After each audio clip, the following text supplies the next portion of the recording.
और ये stock exchange की इमारत जिसको वहां का सबसे बड़ा टावर होने का दर्जा हासिल है, इसको भी कैसे धुआं धुआं किया है ईरान ने।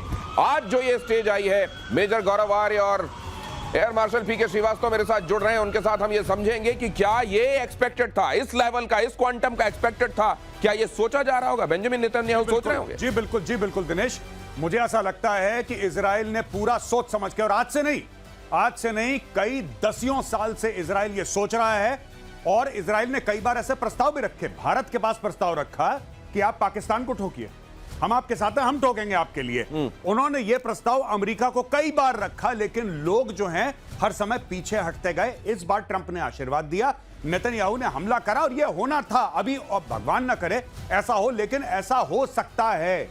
ये पूरी की पूरी आप मान के चलिए कि और तबाही होगी इजराइल के अंदर, लेकिन एंड में इजराइल जीतेगा। और इजराइल को एक बात पता है कि एक बार करवा लो जो करवाना है, एक बार मार्के की जंग हो जाए, उसके बाद ईरान का पूरा स्ट्रक्चर ठप हो जाएगा। क्योंकि देखिए बात यह है ना, अभी हम कह रहे हैं कि ये चीज हो गई, हम लोग ये फोटोग्राफ दिखा रहे हैं, आप ये कह रहे हैं अस्पताल में कर दिया बियरशेबा में, वो 1000 बेड का हॉस्पिटल है और पूरे साउथ इजराइल को केटर करता है, 1000 बेड का हॉस्पिटल, राइट? अब उस पर मार दिया। इनको पता था ये होगा, इजरायलियों को पता था, क्योंकि अगर आप ये काम नहीं करेंगे तो हमास और हिजबुल्लाह आपको अटैक करते रहेंगे। फिर 7 अक्टूबर की जैसी चीजें होती रहेंगी। आपको एक बार, जिसको कहते हैं ना देसी में, आपको एक बार ये टंटा काटना होगा, फुल एंड फाइनल। एक बार के लिए ये टंटा काटना, लेकिन ये टंटा काटने की कितनी बड़ी कीमत चुकानी होगी? क्या ये कीमत बहुत बड़ी होगी? तेल अवीव में ईरानी मिसाइल का मलबा मिला है, शहाब 3 बैलिस्टिक मिसाइल का मलबे में मिसाइल का इंजन बरामद हुआ है। ईरान की मध्यम दूरी की बैलिस्टिक मिसाइल है शहाब 3।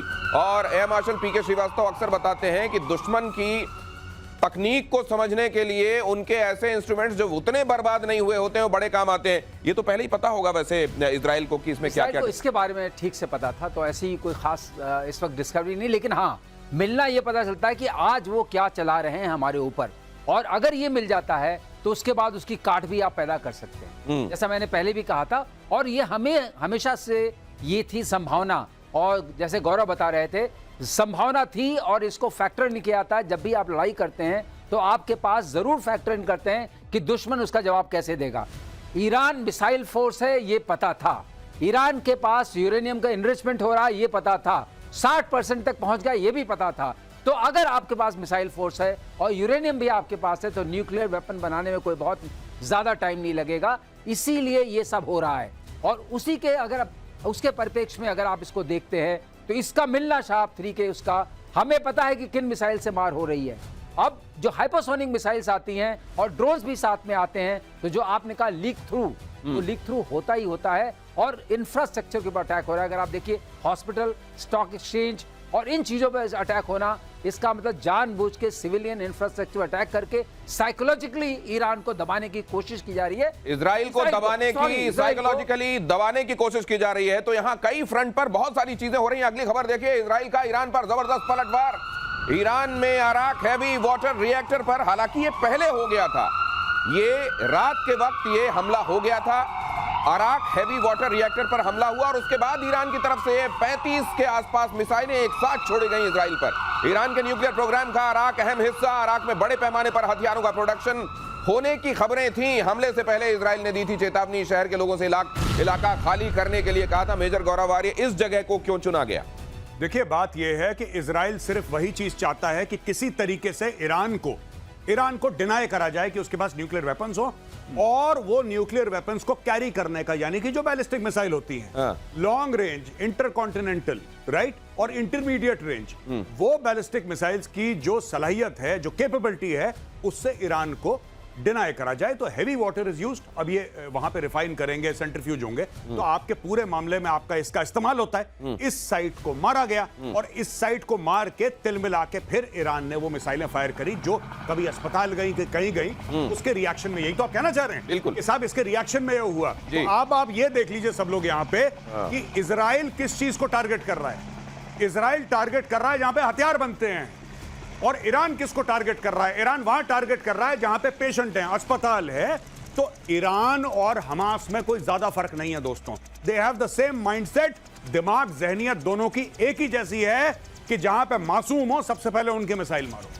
मासूमों पर मिसाइल मार रहा है क्या ईरान? और तेहरान में रक्षा मंत्रालय के हेडक्वार्टर पर अटैक, कुद्स फोर्स के 10 कमांड सेंटर पर भी हमला, शाहरान तेल डिपो पर भी इजराइल का अटैक, मेहराबाद एयरपोर्ट पर 2 मिसाइलें गिरी। अब यहां से रिबाउंड क्या देख रहे हैं आप ईरान की तरफ आता हुआ आगे? देखिए, मैं आपको एक बात बता दूं, ये जो ईरान को फायर करना था हाइपरसोनिक, ईरान के पास इससे ज्यादा बड़ी चीजें नहीं है। मतलब ये मैक्सिमम है जो वो कर सकता है। और ईरान क्या करेगा? एटम बम तो मारेगा नहीं वहां, हाँ। वो तो है नहीं उसके पास। तो ईरान क्या कर लेगा? थोड़ी सी और बैलिस्टिक मिसाइल मार लेगा, कुछ और मार लेगा। लेकिन कहने की बात यह है कि जिस तरीके से उनकी कैपेबिलिटीज को डिन्यूड और डिग्रेड करा है इजराइल ने, जिस तरीके से जहां पे मैन्युफैक्चरिंग होती है सोर्स में जाके मारा है, तो मुझे नहीं लगता कि कुछ दिनों के बाद ईरान के पास ऐसा कुछ होगा असला इस्तेमाल करने का कि जिससे ईरान इजराइल को, माफ कीजिएगा, कोई मेजर डैमेज हो पाए। और एक और बात, अगर मेजर डैमेज होता है तो वहां पे खड़ा है अमेरिका। अमेरिका के सारे एसेट्स जो हैं दोस्तों, लॉक्ड एंड कॉक्ड। दिनेश, कल आप बता रहे थे ईगो गार्सिया के बारे में, आप बता रहे थे, आपने पूरा बताया कि कहां पे कौन से अमेरिकन एसेट्स हैं, कहां पे F-16 है, कहां पे F-22 है, कहां पे F-35 है। पूरा का पूरा जो है मामला अमेरिका का रेडी है। जब पता लगेगा कि अब पानी नाक से ऊपर चला गया है, America will enter the war. और अगर ऐसा होता है तो फिर क्या होगा? इधर सोरोका अस्पताल पर मिसाइल हमले पर इजरायली पीएम नेतन्याहू ने कड़ी प्रतिक्रिया दी है। खामेनेई वॉर क्राइम के लिए जिम्मेदार हैं, इजराइल ने कहा। ईरान जानबूझकर अस्पतालों को निशाना बना रहा है, नेतन्याहू ने कहा। इजराइल अपने नागरिकों पर हमले का बदला लेगा। खामेनेई को लेकर सभी विकल्प खुले हुए हैं। नेतन्याहू ने यह भी कहा, खामेनेई की हत्या की बात मीडिया में करना ठीक नहीं। ये तो बहुत गंभीर बात कह दी उन्होंने। बहुत बड़ी बात है। हत्या की बात मीडिया में करना ठीक नहीं, हत्या करना ठीक है नहीं, इसकी बात नहीं हुई। हाँ। ये बात ध्यान रखिएगा। हाँ। और जहां तक आप बता रहे थे, उसी कार्यक्रम में आपको एक चीज बताते हैं, हैवी वाटर की जरूरत पड़ती है अगर आपको न्यूक्लियर वेपन बनाना है जी। साइलोज में भी मारेंगे मिसाइल। देखिए, लॉन्चर ठिकाने जहां से लॉन्च कर सकते हैं और जहां से आप न्यूक्लियर वेपन बना सकते हैं, ठीक है। ये जितने भी इंफ्रास्ट्रक्चर हैं। और जब कच्छ की आपने बात की, कच्छ ये बहुत जबरदस्त फोर्स इनकी है जो खामनाई के डायरेक्टली अंडर काम करती है। अच्छा, अगर उसके ठिकानों को बताए, इसका मतलब जब राजा को मारने से पहले आसपास की फौजों को आप गिरा देते हैं ना, तहस नहस कर देते हैं। ये सब वो सारे प्यादे वजीर हैं जो गिराए जा रहे हैं। तो इसमें आपका हंच क्या कहता है? चेकमेट वाली सिचुएशन जैसा हमने देखा था सद्दाम हुसैन के साथ, वैसी कोई सिचुएशन देख रहे हैं या उससे ज्यादा ग्रेव खामेनेई के लिए? खामनेई की सिचुएशन लगभग, अब बताइए, उनकी सिचुएशन बहुत ही ग्रेव थी। उससे ज्यादा ग्रेव क्या होगी? अगर वो हो गई तो बहुत हो जाएगा। खामनेई उससे पहले ही चल पड़ेंगे। ये अगली खबर देखिए, इजराइल के ऑपरेशन राइजिंग लायन का वीडियो वायरल। बीच हवा में इजराइल के फाइटर की रिफ्यूलिंग ऑपरेशन के दौरान अब तक 600 फाइटर्स की मिड एयर रिफ्यूलिंग हुई है। यही आप कह रहे थे कि ये आकाश में नियंत्रण किसको कहते हैं? ये उसका परिचायक है। ये अब आकाश में अगर रिफ्यूलिंग कर रहे हैं आप, तो इसका मतलब पूरा वर्चस्व है। उसका फायदा क्या होगा?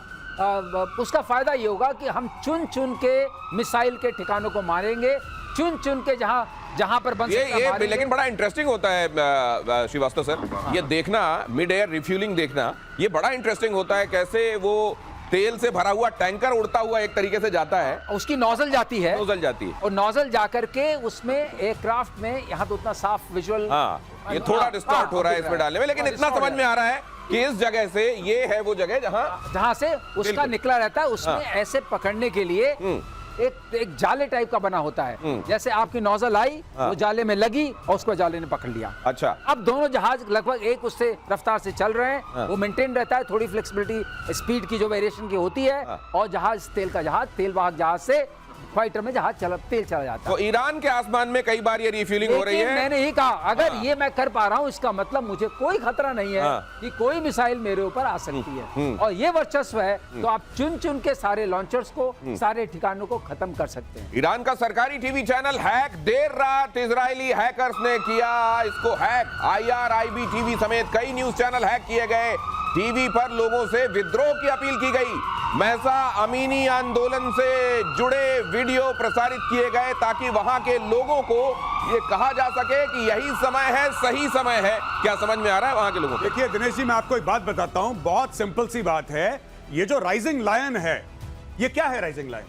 राइजिंग लायन एक्चुअली जब 1979 पे खामेनेई के पहले खुमैनी था, उसने 1979 में विद्रोह करा था, रेवोल्यूशन करी थी। उसके पहले जो शाह मोहम्मद रजा पहलवी जो वहां का राजा था, ये उसका झंडा था और उसके झंडे में एक शेर दिखाया गया था, शेर के हाथ में तलवार थी और पीछे शेर के एक सूरज उग रहा था, उसको कहते थे राइजिंग लायन। तो जब इजराइल ने इस पूरे ऑपरेशन का नाम राइजिंग लायन दिया, उसी दिन इजराइल को क्लियर था कि boss what we are aiming for is regime change. ये खमेनेई को निपटाना है, इस रजीम को हटाना है, इसलिए उसका नाम राइजिंग लायन रखा गया। और नाम राइजिंग लायन रखने के बाद that is why they decided कि अब ये जो आ रहा है टेलीविजन पे हैक करके, ये जो अमीनी है, वो लड़की जिसको मार दिया, इसके लिए आ रहा है। फिर सडनली आप देख रहे हैं कि विदेश में जो उनका क्राउन प्रिंस है, उनका बेटा रजा पहलवी का, वो आ रहा है और उसने कल परसों वीडियो रिलीज करा है फारसी में अपने लोगों को बोलते हुए कि इस इस्लामिस्ट रजीम को निकाल के फेंक दो, ये किसी काम की नहीं है, उठो। तो अब वहां पे विद्रोह के लिए बोला जा रहा है कि सड़क पे आ जाओ। बिल्कुल सही। लेकिन ये इसका असर क्या देख रहे हैं आप? हालांकि वहां इंटरनेट बंद हो गया, बाकी सब चीजें। और एक चीज और मैं कहना चाहता हूं, वहां की जो टीवी न्यूज एंकर हैं वो तो शुक्र कर रही होंगी कि नहीं हैक कर लो, यहां तक ठीक है, वो मत करना जो बीते दिनों किया था। लेकिन वहां की जनता पर इस सब का असर कितना हो रहा है? देखिए, जनता वहां की जनता बिल्कुल भी खमेनेई और उसके जो लोग हैं उनको पसंद नहीं करती, क्योंकि इनके ऊपर बहुत, जिसको कहते हैं कि तशद्दुद, बड़ा टॉर्चर किया गया। लेकिन कहीं ना कहीं वहां पे मैं आर्टिकल्स पढ़ रहा था, वो ये बोल रहे हैं कि साहब रेजिम चेंज तो हम भी चाहते हैं, लेकिन हम ये नहीं चाहते कि कोई बाहर से आके बमबारी करे जिसमें आम लोग मारे जाएं और उस बमबारी के तहत फिर वो रेजिम चेंज हो। हम चाहते हैं कि अंदर से हो। और इस बीच पाकिस्तान ने ईरान को बड़ा धोखा दिया। अमेरिका के लिए जासूसी करता पकड़ा गया पाकिस्तान। अमेरिका का जासूसी सिस्टम BACN, जिस विमान में BACN लगा था, वो पाकिस्तान के एयर स्पेस में दिखा, ईरान की तरफ जाता हुआ दिखाई दिया ये जासूसी विमान। और इसके बाद इजराइल ने ईरान के सरकारी टीवी चैनल पर अटैक कर दिया। ये हुआ था भाई साहब, और आपने ये कहा था, मैंने बोला था और कई बार बोला था और प्रतिशोध पे बोला था कि पाकिस्तान का बहुत अहम रोल है। ये जो इसको खाना खिला रहा है ना वहां पे बुला के व्हाइट हाउस में, जो इनकी तारीफें कर रहा है कि देखो पाकिस्तान कितना अजीम मुल्क है, कोई अजीम मुल्क नहीं है। बेसिकली मीर जाफर को पैसे पहुंच गए। जो पाकिस्तान ने करा है, ईरान की पीठ पे खंजर उतारा है। पाकिस्तान इज अ बैकस्टैबर नेशन, ये धोखेबाज मुल्क है और इन्होंने इस्लामी बिरादरी मुल्क होने का ढोंग रचा और ढोंग रचने के बाद इन्होंने गद्दारी करी है। नहीं तो ये क्या, ये ईरान में जो लोग रह रहे हैं ये तो कलमा पढ़ते होंगे जी, तो यहाँ पर भेजते हैं वो कि जाओ पूछो कि अगर कलमा नहीं पढ़ पाते हैं गोली मार दो, और वहां पे उनके साथ गद्दारी कर रहे हैं जो कलमा पढ़ने वाले उधर बैठे हुए हैं, वो कह रहे हैं उनको भी गोली मार दो, उनको भी गोली मार दो। देखिए, जहां से पैसे मिलते हैं पाकिस्तानी स्टेट का, मैं पाकिस्तानी आवाम की नहीं बात कर रहा, पाकिस्तानी स्टेट है, पाकिस्तानी फौज है, इसका कोई दीन ईमान नहीं है। जब मैं कह रहा था तो मुझे पाकिस्तानी मैसेज कर, मेजर साहब ये आप कैसे कह सकते हैं, ये तो बहुत गलत बात है, हम आपसे डिसएग्री करते हैं। मीडिया में आ गया है तुम्हारी फौज ने गद्दारी करी है पाकिस्तानियों, तुम्हारी फौज एक गद्दार फौज है और ये इस्लाम को एक ATM मशीन की तरह इस्तेमाल करती है। अमेरिका ने पैसे दिए, उसने बैठ के खाना खिलाया, इन्होंने पीठ में खंजर उतार दिया ईरान का। और ये जो एयरक्राफ्ट की बात आप कर रहे हैं हाँ। इस एयरक्राफ्ट से उसको लाइट अप किया था टीवी स्टूडियो को। कब आप टारगेट जाता है आपका? अच्छा, मतलब वहां आपको बताया ये है, जैसे हम लेजर बीम डालें कि भाई प्रेजेंटेशन के समय ये वाली जगह पेंट कहते हैं ना, उसको पेंट करा। हाँ, उसको किल चेन बोलते हैं। अच्छा, आप दिखाइए कहाँ है, हम मारेंगे। अच्छा, तो इन्होंने दिखाने का काम किया है, काम किया, उससे दिखाने का काम किया ये है। ये पाकिस्तानी एयर स्पेस से हुआ दिखाने का काम, ये पाकिस्तानियों ने बोला है वहां पे मारो। और ये किल चेन ही इस्तेमाल करते हैं, एक दिखाता है, दूसरा देखता है, तीसरा मारता है। भाई साहब, हॉकी की पेनल्टी देखी आपने? बिल्कुल, पाकिस्तान ने गोल सेट करा। हाँ, देखिए, अब जो पाकिस्तानी कहते हैं कि यहूदी ऐसे तो यहूदी वैसे, ठीक है, जो कहते हैं कि हम यहूदियों के खिलाफ हैं, हम फिलिस्तीनियों के साथ खड़े हैं, राइट। अब मैं पाकिस्तानियों से यह पूछना चाहता हूं कि चूरन तो चाट लिया आसिम मुनीर ने व्हाइट हाउस में जाके, अब यह कर रहा है, ये हैं तुम्हारे मुजाहिद और ये हैं तुम्हारे गाजी, ये है उनका कैरेक्टर।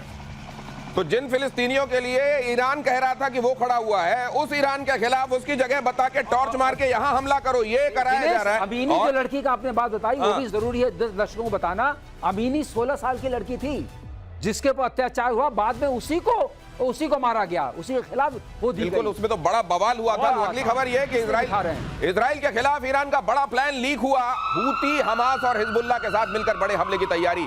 इराक में शिया लड़ाके भी लड़ने के लिए तैयार। कहा जा रहा है कि दुनिया भर में जितने स्लीपर सेल्स हैं ईरान के उनको भी एक्टिवेट किया जा रहा है। भाई साहब, आधे स्लीपर सेल को तो स्लीप करवा दिया इजराइल ने।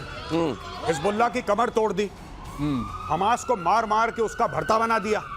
अब जो हूथी हैं वो थोड़ा समुद्र के, because southern part of Yemen में ज्यादा पाए जाते हैं हूथी, तो हो सकता है कि वहां पे जाके कुछ अटैक करें कुछ जहाजों में, पहली चीज। लेकिन सबसे बड़ी बात ये दिनेश कि पहले इन्होंने, देखिए इजरायलियों ने कितना स्मार्ट प्ले करा, पहले हमास को तोड़ा, हिजबुल्लाह बीच में आया चौधरी बनने के लिए, हिजबुल्लाह को भी तोड़ा, सबको तोड़ ताड़ के सीरिया में तुर्की ने बशारुल असद को निकाल दिया, सीरिया सेफ हो गया। अब जब सीरिया सेफ हो गया और लेबनान सेफ हो गया और फिलिस्तीन सेफ हो गया, now they made the move for Tehran. और हर समय तेहरान एंड गेम था इसका। एंड गेम तेहरान है और एंड गेम ये है कि वहां की पॉलिटिकल जो लीडरशिप है उसको बदला जाए। अमेरिका के ईरान को आखिरी चेतावनी।